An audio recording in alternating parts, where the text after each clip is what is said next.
You, John Fitzgerald Kennedy, do solemnly swear. I, John Fitzgerald Kennedy, do solemnly swear.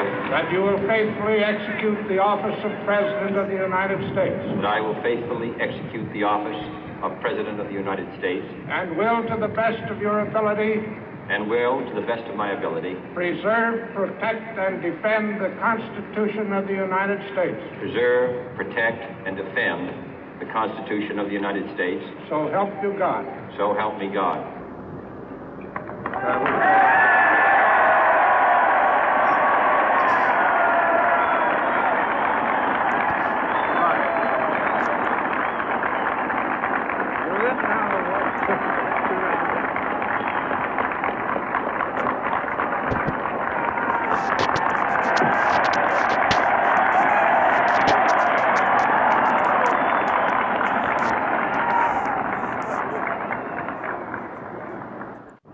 Vice President Johnson, Mr. Speaker, Mr. Chief Justice, President Eisenhower, Vice President Nixon, President Truman, Reverend clergy, fellow citizens.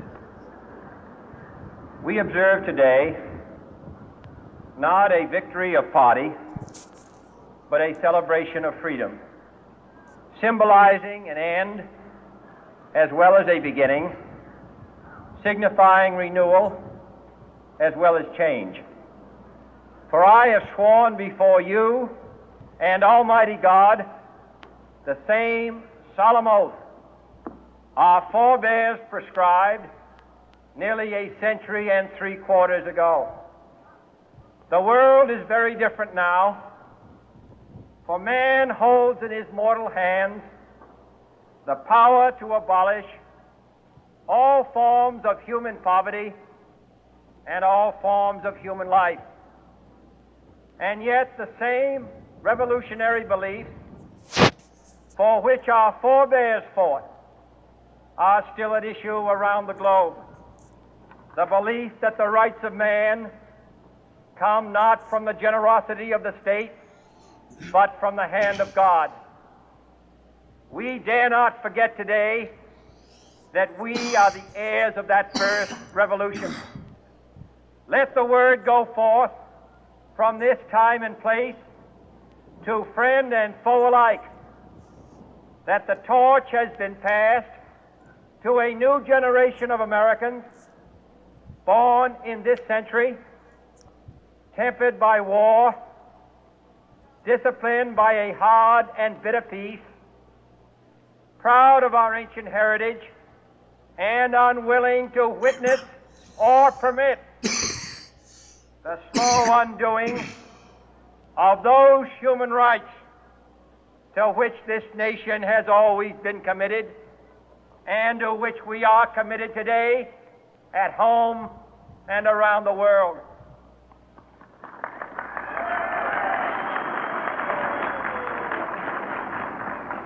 Let every nation know, whether it wishes us well or ill, that we shall pay any price, bear any burden, meet any hardship, support any friend, oppose any foe to assure the survival and the success of liberty.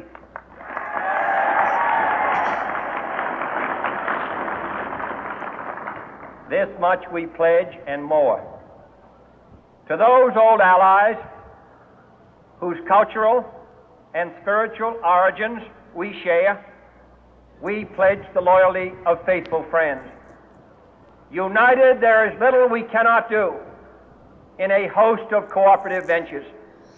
Divided, there is little we can do, for we dare not meet a powerful challenge at odds and split asunder. To those new states whom we welcome to the ranks of the free, we pledge our word that one form of colonial control shall not have passed away merely to be replaced by a far more iron tyranny. We shall not always expect to find them supporting our view, but we shall always hope to find them strongly supporting their own freedom, and to remember that in the past, those who foolishly sought power by riding the back of the tiger ended up inside.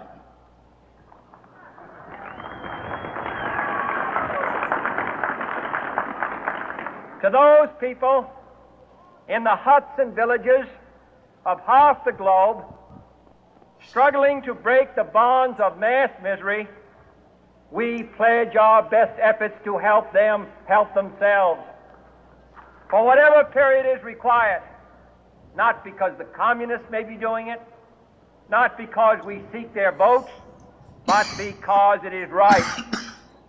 If a free society cannot help the many who are poor, it cannot save the few who are rich.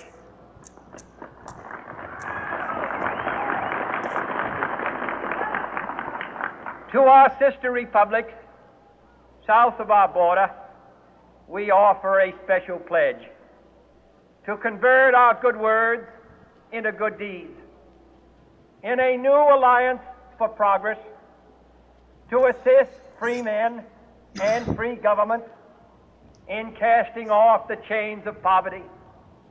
But this peaceful revolution of hope cannot become the prey of hostile powers.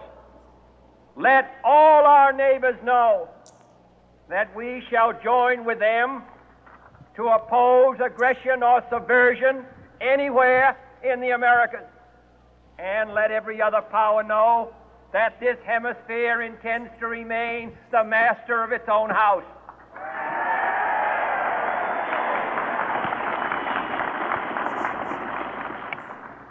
To that World Assembly of Sovereign States, the United Nations, our last best hope, in an age where the instruments of war have far outpaced the instruments of peace, we renew our pledge of support to prevent it from becoming merely a forum for invective, to strengthen its shield of the new and the weak, and to enlarge the area in which its writ may run. Finally, to those nations who would make themselves our adversary, we offer not a pledge, but a request that both sides begin anew the quest for peace. Before the dark powers of destruction, unleashed by science, engulf all humanity in planned or accidental self-destruction, we dare not tempt them with weakness, for only when our arms are sufficient beyond doubt can we be certain beyond doubt that they will never be employed. But neither can two great and powerful groups of nations take comfort from our present course, both sides overburdened by the cost of modern weapons, both rightly alarmed by the steady spread of the deadly atom, yet both racing to alter that uncertain balance of terror that stays the hand of mankind's final war. So let us begin anew, remembering on both sides that civility is not a sign of weakness, and sincerity is always subject to proof. Let us never negotiate out of fear, but let us never fear to negotiate.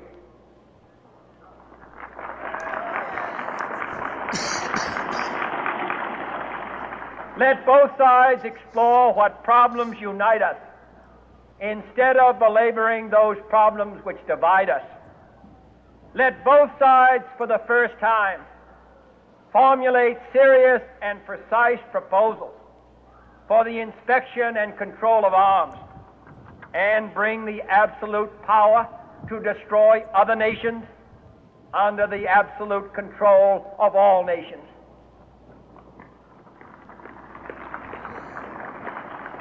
Let both sides seek to invoke the wonders of science instead of its terrors. Together, let us explore the stars, conquer the deserts, eradicate disease, tap the ocean depth, and encourage the arts and commerce. Let both sides unite to heed in all corners of the earth the command of Isaiah to undo the heavy burden and let the oppressed go free. And if a beachhead of cooperation may push back the jungle of suspicion, let both sides join in creating a new endeavor, not a new balance of power, but a new world of law, where the strong are just and the weak secure and the peace preserved. All this will not be finished in the first 100 days, nor will it be finished in the first 1,000 days, nor in the life of this administration, nor even perhaps in our lifetime on this planet. But let us begin.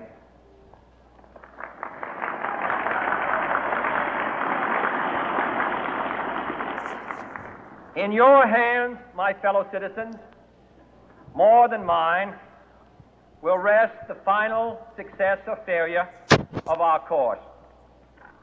Since this country was founded, each generation of Americans has been summoned to give testimony to its national loyalty. The graves of young Americans who answered the call to service surround the globe. Now the trumpet summons us again, not as a call to bear arms, though arms we need, not as a call to battle, though in battle we are, but a call to bear the burden of a long twilight struggle, year in and year out, rejoicing in hope, patient in tribulation, a struggle against the common enemies of man, tyranny, poverty, disease, and war itself. Can we forge against these enemies a grand and global alliance,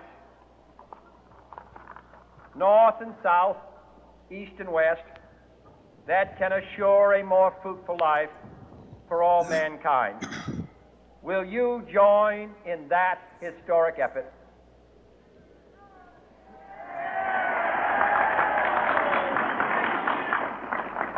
In the long history of the world, only a few generations have been granted the role of defending freedom in its hour of maximum danger. I do not shrink from this responsibility. I welcome it.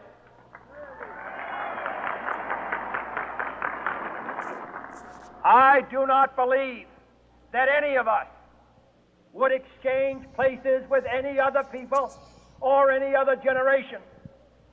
The energy, the faith, the devotion which we bring to this endeavor will light our country and all who serve it. And the glow from that fire can truly light the world. And so, my fellow Americans, ask not what your country can do for you, ask what you can do for your country.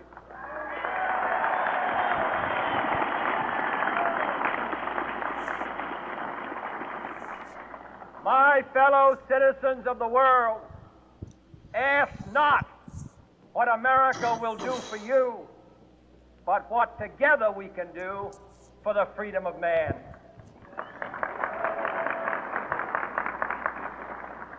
Finally, whether you are citizens of America or citizens of the world, ask of us here the same high standards of strength and sacrifice which we ask of you. With a good conscience, our only sure reward, with history the final judge of our deeds, let us go forth to lead the land we love, asking His blessing and His help, but knowing that here on earth, God's work must truly be our own.